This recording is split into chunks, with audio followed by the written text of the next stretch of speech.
Who are the Seattle Mariners' top 2 trade targets? Let's talk about it.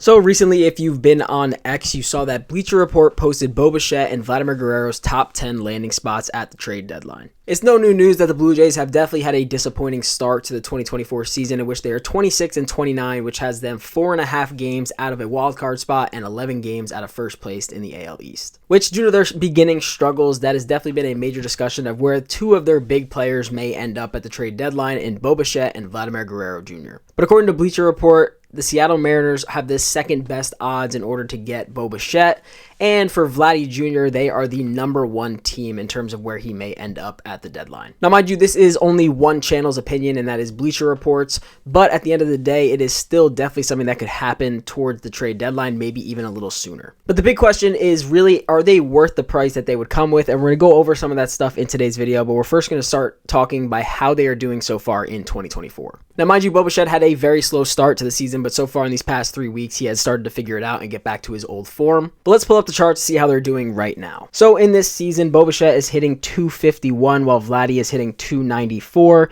In terms of WRC+, Bo Bichette is at a 91 while Vladdy is at a 136. Their WAR, Bo Bichette's is at a 0.5 while Vladdy's is at a 1.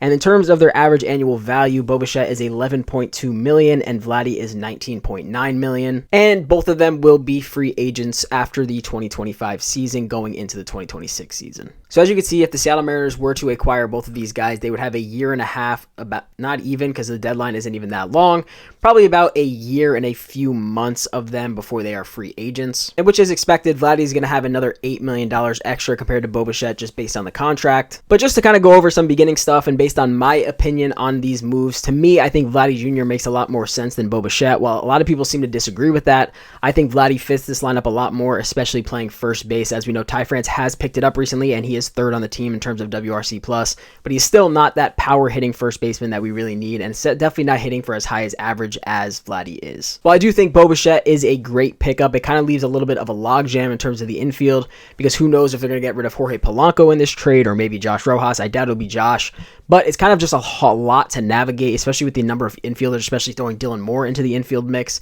It is definitely tough to balance all the infielders out, which is one reason why Bo Bichette may not be a great fit, but then again, they could get rid of Polanco if he continues to struggle. The one thing with Vladdy Jr. is his power has declined the past few years for whatever reason. He did have 48 home runs back in 2021, but ever since then, he's declined to 32 and then 26, and he only has 5 home runs this year. So for some reason, his power is declining, but his high average is still up, and he's just generating a lot from a good player because he still has a 136 WRC+ this early in the season. Bo Bichette, on the other hand, has been very consistent in terms of WRC+ and WAR. He is a very productive player. Again, for this year, he is struggling a little bit, but like I said, he has figured it out the past few weeks, so hopefully he can keep that rolling. Hopefully if he's a Mariner, not if he's a Blue Jay, he can just keep struggling if that's the case, but if he is a Mariner, he definitely has been figuring it out. And now here's an interesting thing that I really want to talk about, because a lot of Mariner fans seem to be in the middle of this, and the reason is they don't want to get rid of certain prospects, and I totally understand that. There are some prospects that definitely have tons of potential down in the Mariners system, like someone like Harry Ford,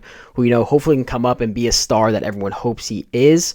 But at the end of the day, in order to win right now, you have to get rid of some prospects. The Mariners have 6 of the top 100 prospects in all of the major leagues, and that is guys like Cole Young, Harry Ford, Cole Emerson, a bunch of those kind of guys. But the problem is you're going to have to get rid of them if you want to win now. And I'm not saying get rid of all 6 of them. I'm not even saying get rid of half of them, but 1 to 3 of them is probably going to be gone if you want to get a real bat in here. And maybe just kind of a pure example is someone like Tyler Locklear. If they do end up trying to trade for Vladdy, you know, you give him Ty France and Tyler Locklear, because Tyler Locklear is an up-and-coming first baseman, and if you do plan on hopefully extending Vladdy if you were to get him in the first place, that is kind of something to sweeten up the deal, that possibly the Blue Jays could have a real future first baseman in Tyler Locklear, but as of right now, they would have Ty France kind of fill in that role if the trade were to go through. But the clear reality is you cannot prospect hug for that long. The Mariners are in their 3 to 5 year window where they can really go out and win. They have most of our starting pitching staff signed through the 2027 season, so this is really the time for them to go out and win, and they desperately need to get a stud bat into this organization.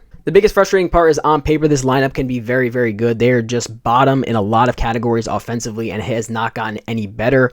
If this team was just middle of the pack in a lot of categories, they would be 9 games above 500 at this point, but for some reason, this offense just can't figure it out. So after reposting this on X, a lot of you guys kind of gave me some trade options, and this one kind of stood out to me the most because I feel like it's definitely something the Mariners could pull off if they really, really wanted to.